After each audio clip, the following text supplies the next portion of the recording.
Hello बच्चों, आप सभी व्यूअर्स का हमारे इस चैनल पर स्वागत है। बच्चों, हम लोग बात कर रहे थे रासायनिक बलगत्ती की। रासायनिक बलगत्ती में हम लोगों ने अभी तक क्या क्या पढ़ लिया है। हम लोगों ने रासायनिक बलगत्ती में रासायनिक अभिक्रियाएं क्या होती हैं, रासायनिक बलगत्ती के अकॉर्डिंग अभिक्रियाएं कितने प्रकार की होती हैं, उन पर चर्चा कर ली। उसके बाद में हम लोगों ने चर्चा की थी अभिक्रिया के वेग पर। अभिक्रिया का वेग कितने प्रकार का होता है, औसत वेग, तत्कालिक वेग। उसके बाद में हम लोगों ने चर्चा की थी वेग नियम पर, और वेग नियम के बाद में nth ऑर्डर रिएक्शन के लिए हम लोगों ने चर्चा की थी nth ऑर्डर रिएक्शन के लिए यूनिट कैसे ज्ञात की जाती है। उसके बाद में हम लोगों ने वेग स्थिरांक को प्रभावित करने वाला कारक ताप पढ़ा, तापी गुणांक पढ़ा, और तापी गुणांक के बाद में हम लोगों ने आर्हेनियस समीकरण तक का टॉपिक इस चैप्टर में क्लियर कर लिया है। बच्चों, इसके बाद में हम लोगों को जो टॉपिक पढ़ना है वो इंटरमीडिएट परीक्षा के लिए बहुत ज़्यादा महत्वपूर्ण होने वाला टॉपिक है।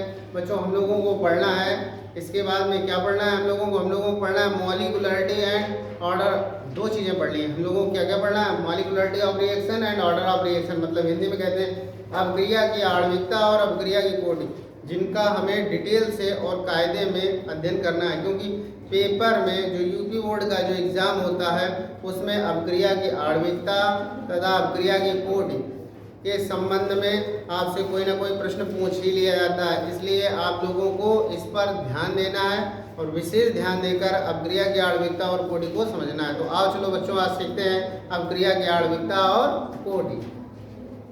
देखिए बच्चों, अभिक्रिया की आणविकता की बात करें, इधर ध्यान देना बच्चों, सभी लोग ध्यान देना। अब हम लोग बात करेंगे यहाँ पर, बेटा चैप्टर का नाम हमारा क्या है? चैप्टर का नाम है हमारा रासायनिक बलगत्ती। ध्यान देना बच्चों, इधर रासायनिक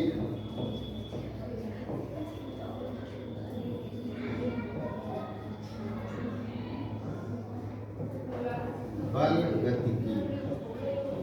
बच्चों ध्यान देना, यहाँ पर चैप्टर का नाम है हमारा रासायनिक बलगत्ती और टॉपिक है बच्चों हमारा अभिक्रिया की आणविकता। ध्यान देना बच्चों, टॉपिक हमारा है अभिक्रिया की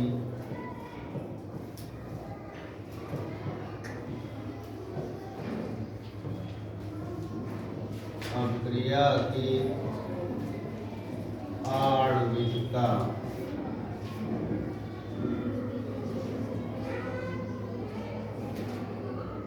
ध्यान दीजिए बच्चों, अभिक्रिया की आणविकता। बच्चों, अभिक्रिया की आणविकता, आणविकता से आप क्या समझते हो? आणविकता से आप क्या समझते हो? तो बहुत ही सिंपल सा स्टेटमेंट है, रासायनिक परिवर्तन में भाग लेने वाले अभिकारक अणुओं की न्यूनतम संख्या को।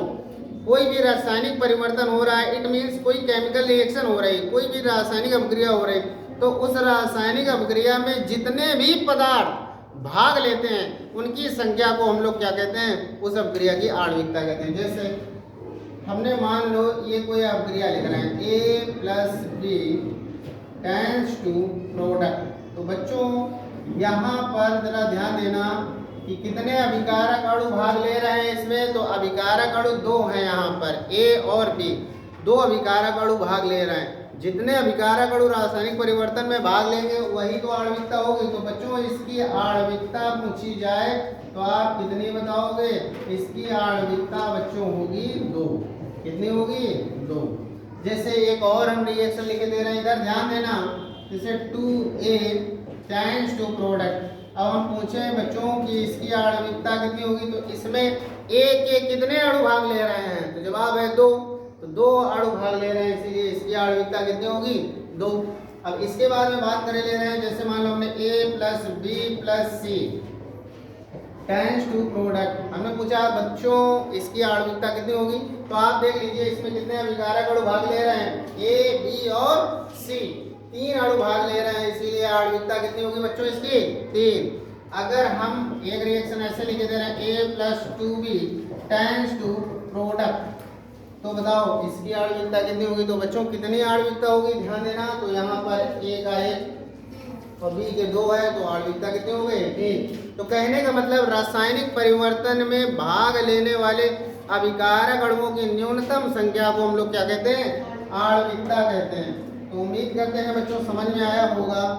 अब चलिए इसके बाद में हम इसकी परिभाषा लिख दे रहे हैं। अभिक्रिया की आणविकता, ध्यान देना हमारे साथ में आप भी लिखते चलो।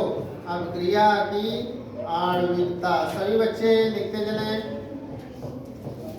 आणविकता सभी बच्चे लिखते हैं। अभिक्रिया की आणविकता किसे कहते हैं, लिखेंगे रासायनिक परिवर्तन में, रासायनिक परिवर्तन में, रासायनिक परिवर्तन में भाग लेने वाले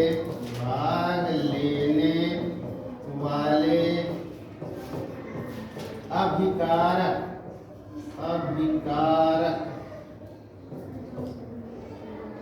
रासायनिक परिवर्तन में भाग लेने वाले अभिकारक, बच्चों ध्यान देना इधर,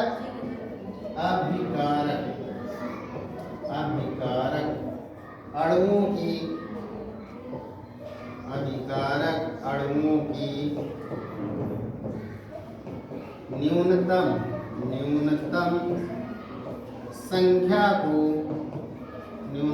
संख्या को उस अभिक्रिया की आणविकता कहते हैं। उस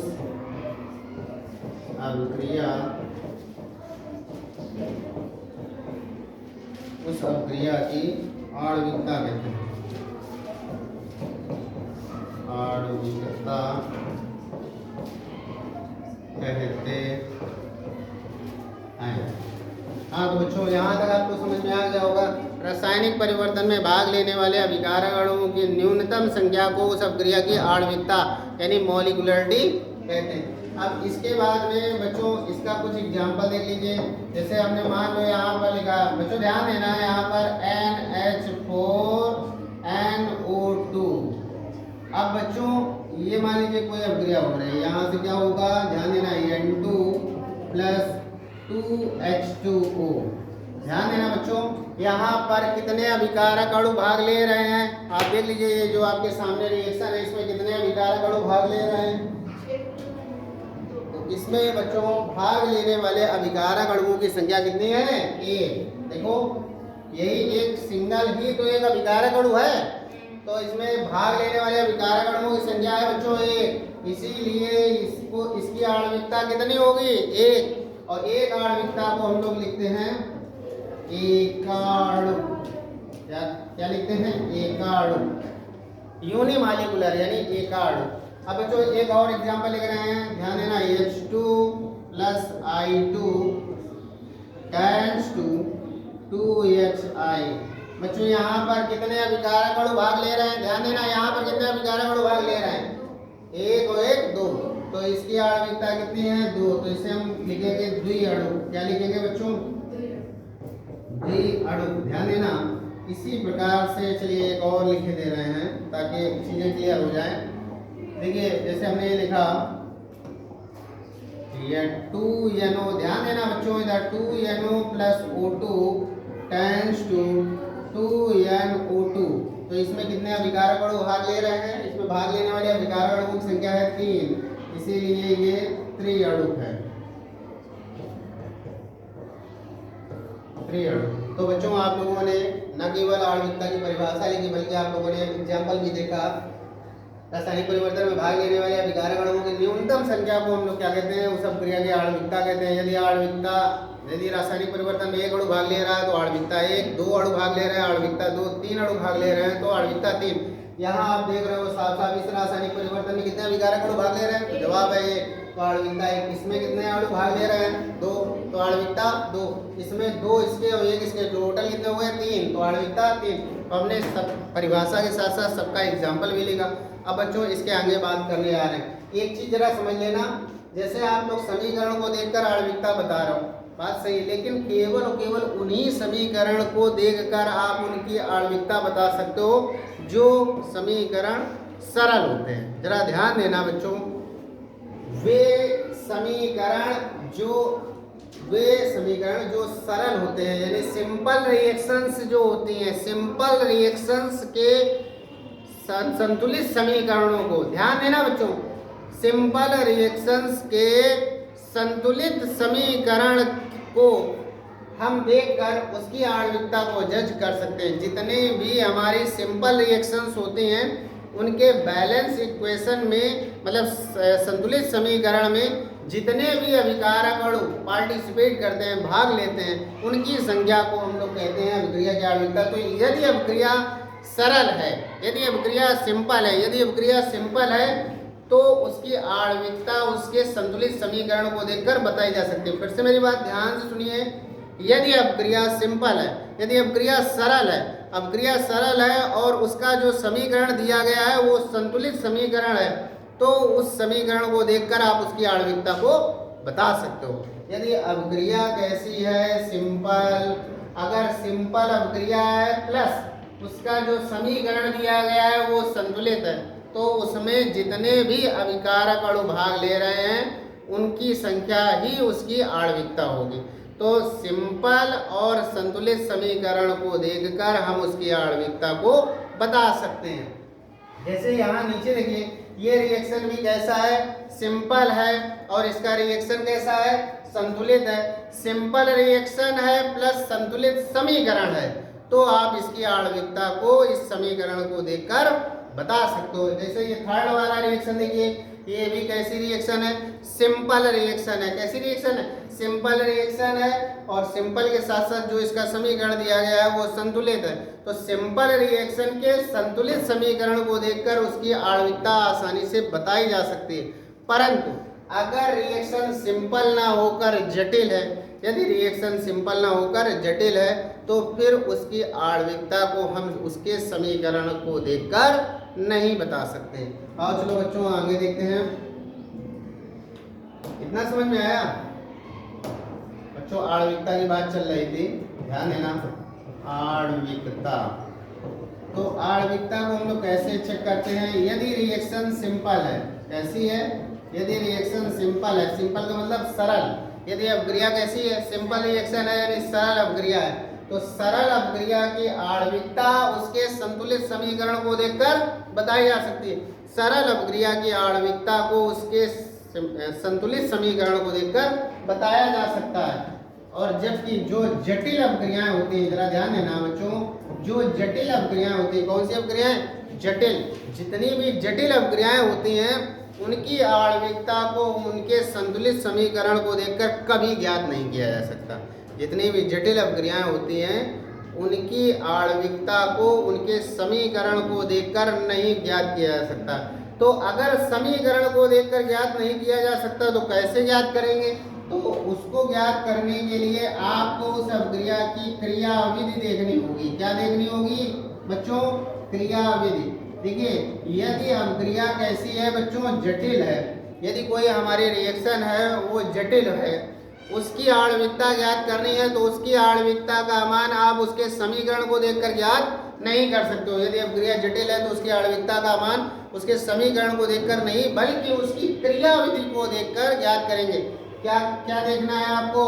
उस समीकरण की क्रियाविधि। क्रियाविधि मतलब वह अभिक्रिया कितने चरणों में हुई। देखिए, कोई भी अभिक्रिया कभी बहुत ही कम ऐसी अभिक्रिया होती हैं जो एक चरण में कंप्लीट हो जाती हैं।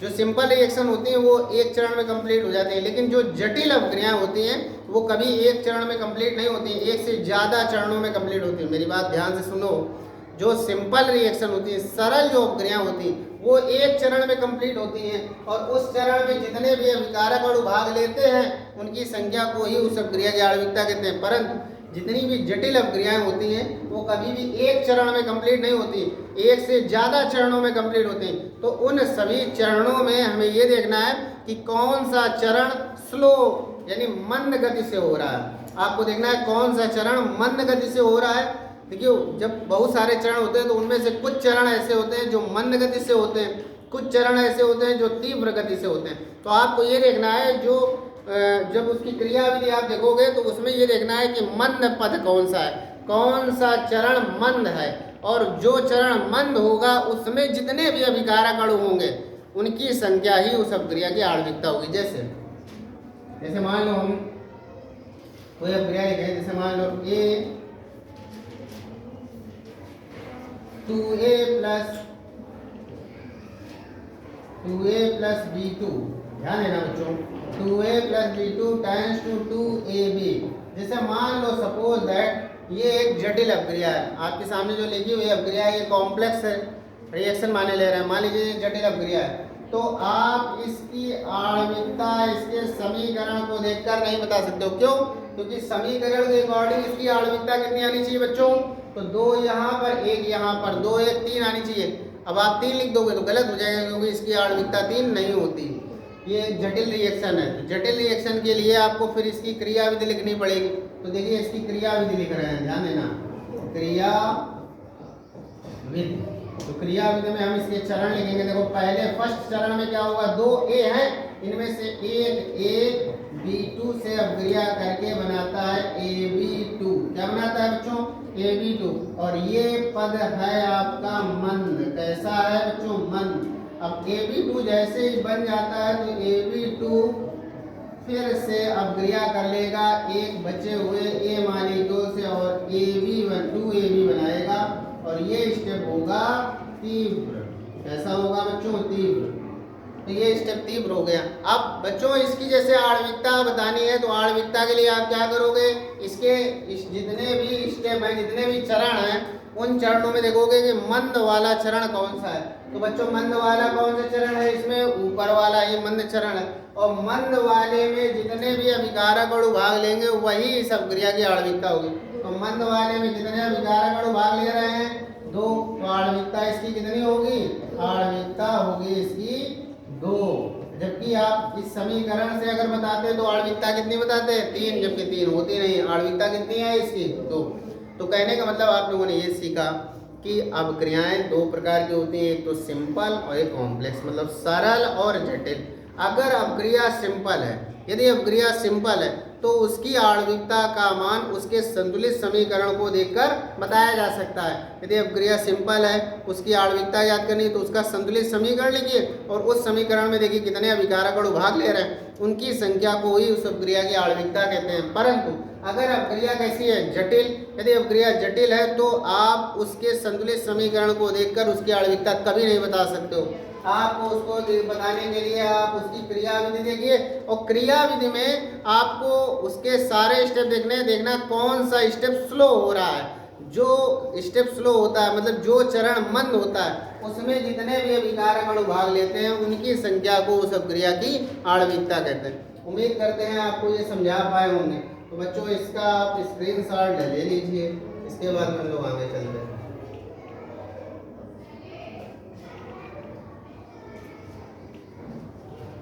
यहाँ से ले लीजिए स्क्रीनशॉट।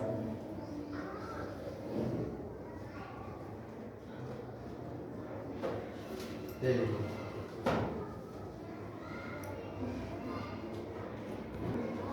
हाँ तो बच्चों स्क्रीनशॉट आप लोगों ने ले लिया होगा। अब इसके बाद में हम लोग आणविकता में आगे थोड़ा सा बढ़ जाते हैं। देखिए जैसे आप लोगों को यहाँ तक समझ में आ गया होगा कि आणविकता कहते किसको हैं, और आणविकता के अकॉर्डिंग आप लोगों ने रिएक्शन देखी होगी। रिएक्शन 2 टाइप्स की होती हैं, एक तो सिंपल और एक कॉम्प्लेक्स। सिंपल रिएक्शन की आणविकता बताना बेहद आसान है, जबकि जटिल अपक्रियाओं की आणविकता हम उनकी क्रिया विधि को देखकर ज्ञात करते हैं। अब बच्चों इसके बाद में थोड़ी सी चर्चा और करेंगे आणविकता पे हम लोग। बच्चों ध्यान देना, थोड़ी सी चर्चा करेंगे आणविकता पर और हम लोग। देखिए जो आणविकता होती है, ध्यान देना इधर, जो आणविकता होती है, क्या आणविकता, बच्चों ध्यान देना, जो आणविकता होती है ये 2 प्रकार की होती है। कितने प्रकार की, 2 प्रकार की। बच्चों ध्यान देना, आणविकता कितने प्रकार की होती है, 2 प्रकार की। आणविकता कितने प्रकार की, 2 प्रकार की। एक होती है बच्चों निम्न आणविकता। एक कौन सी होती है, निम्न आणविकता, निम्न आणविकता, निम्न आणविकता। एक होती है बच्चों उच्च आणविकता, उच्च आणविकता। हाँ बच्चों आणविकता आपकी 2 प्रकार की होती है, निम्न आणविकता और उच्च आणविकता। बच्चों जनरली सामान्य रूप से हम लोगों को निम्न आणविकता वाली अपक्रियाएं ही देखने को मिलती हैं। सामान्य रूप से हम लोगों को निम्न आणविकता वाली अपक्रियाएं ही देखने को मिलती हैं। सामान्य रूप से हम लोगों को निम्न आणविकता वाली ये अपक्रियाएं देखने को मिलती हैं। निम्न आणविकता कौन होती है? जिन अपक्रियाओं की आणविकता कितनी है? 1। अथवा जिन अपक्रियाओं की आणविकता कितनी है? 2। जिन अपक्रियाओं की आणविकता कितनी है? 3। उन अपक्रियाओं को हम लोग निम्न आणविकता की अपक्रियाएं कहते हैं। जिन अपक्रियाओं की आणविकता का मान बच्चों 1, 2 या 3 होता है, जिन अपक्रियाओं की आणविकता का मान 1, 2, 3 होता है, उन अपक्रियाओं को हम लोग निम्न आणविकता की अपक्रियाएं कहते हैं। परंतु जिन अपक्रियाओं की आणविकता का मान बच्चों 4, 5, 6, 7 डॉट डॉट डॉट होता है, उनको हम लोग उच्च अपक्रिया की आणविकता कहते हैं। उच्च आणविकता की अपक्रिया कहते हैं, उच्च आणविकता वाली अपक्रिया कहते हैं। देख लीजिए बच्चों, सामान्य रूप से हमारी मुलाकात इन्हीं से होती है। सामान्य रूप से हमें यही देखने को मिलते हैं, जबकि ये वाली अपक्रियाएं देखने का सौभाग्य हमें नहीं प्राप्त होता है। ये अपक्रियाएं बहुत कम होती हैं। आओ चलो समझते हैं कि सामान्यता हमें ये अपक्रियाएं क्यों मिलती हैं और ये वाली सामान्य रूप से देखने को क्यों नहीं मिलती। एक छोटा सा एक्सपेरिमेंट हम लोग देखते हुए ये चीज़ जानेंगे कि आखिरकार ये वाली देखने को क्यों मिलती है और ये वाली देखने को क्यों नहीं मिलती। देखो जरा बच्चों, जैसे मान लीजिए यहाँ पर हम कोई ये a प्लस बी, देखिए जरा a 2, तो इसकी आणविकता कितनी है बच्चों? 2। इसकी आणविकता कितनी है? 2। अब इस अपक्रिया को थोड़ा सा प्रैक्टिकली होकर सोचो, इस अपक्रिया को आपको कराना है तो कैसे कराओगे? उसके लिए बच्चों आप क्या लोगे? एक पात्र लोगे, ध्यान देना, एक पात्र लोगे और इस पात्र में आप क्या करोगे बच्चों? ध्यान देना, इस पात्र में आप पहले a के मॉलिक्यूल्स भर दोगे, इसके a के, जैसे मान लीजिए a के मॉलिक्यूल्स आपने भर दिए। इसके बाद में क्या करोगे? आप b के मॉलिक्यूल्स भर दोगे। क्या करोगे बच्चों? b के मॉलिक्यूल्स भर दोगे। अब ये अपक्रिया कब होगी? ये अपक्रिया कब होगी? इधर ध्यान दो, ये अपक्रिया कब होगी? जब a का मॉलिक्यूल्स b के मॉलिक्यूल से टकराएगा तभी तो अपक्रिया होगी। जब a का मॉलिक्यूल्स b के मॉलिक्यूल्स का टकराएगा तभी तो यहाँ पर क्या होगा? क्या a का मॉलिक्यूल्स b से ही टकराएगा? जवाब है नहीं। a का मॉलिक्यूल्स a से भी तो टकरा सकता है, b का मॉलिक्यूल्स b से भी तो टकरा सकता है। अब b वाला b से टकराएगा, बताओ उत्पाद मिलेगा? नहीं मिलेगा। a का a से टकराएगा, उत्पाद मिलेगा? नहीं मिलेगा। जब a का b से टकराएगा तभी उत्पाद मिलेगा। तो कुल मिला के जैसे इसमें 100 मॉलिक्यूल्स इसके 100 मॉलिक्यूल्स इसके डाले हैं, तो ये मत सोच लेना कि 100 और 100 आपस में रिएक्ट करके 100 प्रोडक्ट बना लेंगे, ऐसा नहीं है। इनमें से कुछ मॉलिक्यूल्स ही केवल उत्पाद बना पाते हैं। अब ये बात तो चलो ठीक है। अब इसके बाद में बात कर ले रहे हैं हम लोग, जैसे हमें मान लो बात करनी है 3 की। जैसे मान लीजिए हमने 3 लिए, एक a, एक b और एक c, ये 3 अभिकारक अणु हैं, इनकी आपस में रिएक्शन करानी। तो इनकी आपस में रिएक्शन कराई, प्रोडक्ट बना। अब जरा इसको समझिए। इसके लिए आपको क्या करना होगा? एक कंटेनर लेना होगा। चलिए एक कंटेनर ले लेते हैं, ध्यान से देखिए बच्चों। ये हमने कोई कंटेनर लिया, ये कंटेनर लिया। अब इसमें क्या है? इसमें a का मॉलिक्यूल्स, चलिए ये a का मॉलिक्यूल्स है, किसका है बच्चों? a का। और क्या होगा? इसमें b का भी मॉलिक्यूल्स होगा। चलिए ये मॉलिक्यूल्स है b का। और बच्चों एक चलिए हमने ले लिया ये c का मॉलिक्यूल्स।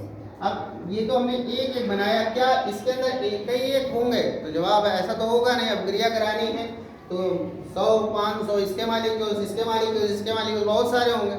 अब उत्पाद कब मिलेगा? जरा ये चीज आपको समझनी है। उत्पाद तब मिलेगा जब एक साथ तीनों के मॉलिक्यूल्स एक साथ जाएं। देखिए बच्चों, जैसे इसका मॉलिक्यूल्स, जैसे बच्चों इसका मॉलिक्यूल्स और इसका मॉलिक्यूल्स और इसका मॉलिक्यूल्स, तीनों का मॉलिक्यूल्स एक साथ एक ही समय पर टकराएगा तभी उत्पाद मिलेगा। जरा ध्यान दीजिए, यहाँ पर 3 प्रकार के आपने डाले हैं, A, B और C। और जब तीनों के मॉलिक्यूल्स, तीनों के एक मॉलिक्यूल्स एक साथ एक ही जगह पर टकराएंगे तभी उत्पाद बनेगा। अब जरा ध्यान देना, जैसे मान लो ये तीनों आपस में, पहली बात तो ये संभव बहुत कम है क्योंकि ए के बहुत सारे मॉलिक्यूल्स होंगे, बी के बहुत सारे, सी के बहुत सारे, ए से टकरा जाएगा, बी से टकरा जाएगा, सी से टकरा जाएगा, या सी ए से टकरा जाएगा, या बी सी से टकरा जाएगा। ऐसी टक्करों की प्रोबेबिलिटी प्रायिकता बहुत कम है। अब मान लीजिए कि कुछ परसेंट, 1-8% प्रोबेबिलिटी हो भी गई, मान लीजिए कि ये तीनों टकराने जा रहे हैं एक साथ, एक ही समय पर टकराने जा रहे हैं, तब तक एक बी का मॉलिक्यूल घूमते हुए आया और वो ए से टकरा गया। अगर ये ए से टकरा जाएगा तो फिर अपक्रिया नहीं हो पाएगी, क्योंकि इनकी एक साथ टक्कर से पहले यदि दूसरा कोई मॉलिक्यूल किसी से भी टकरा जाएगा तो अपक्रिया नहीं हो पाएगी। ध्यान दीजिए, इनकी टक्कर ऐसी होनी चाहिए। अब इस टक्कर के होने से पहले यदि कोई भी मॉलिक्यूल किसी से भी टकरा जाएगा तो अपक्रिया नहीं हो पाएगी। तो कहने का मतलब आप खुद से सोच लीजिए, इस अपक्रिया के होने के चांसेस बहुत कम है, जब इसके चांसेस बहुत कम है। देखिए 2 के तो चांसेस थे, लेकिन 2 से जैसे ही 1 बढ़ाया तो इसके चांसेस आपको बहुत कम समझ में आ रहा होंगे, बहुत कम है इसके चांसेस। जब इसके बहुत कम है तो 4 और 5 और 6 और 7 का क्या हाल होगा। तो इसीलिए हमें लोगों को सामान्य रूप से कौन सी अपक्रियाएं देखने को मिलती हैं, निम्न आणविकता वाली मिलती हैं, उच्च आणविकता वाली हम लोगों को सामान्य रूप से देखने को नहीं मिलती। तो बच्चों, अगर वीडियो अच्छा लगा हो तो वीडियो को लाइक कीजिए, चैनल को सब्सक्राइब कीजिए, दोस्तों के साथ शेयर कीजिए। Thanks for watching my video.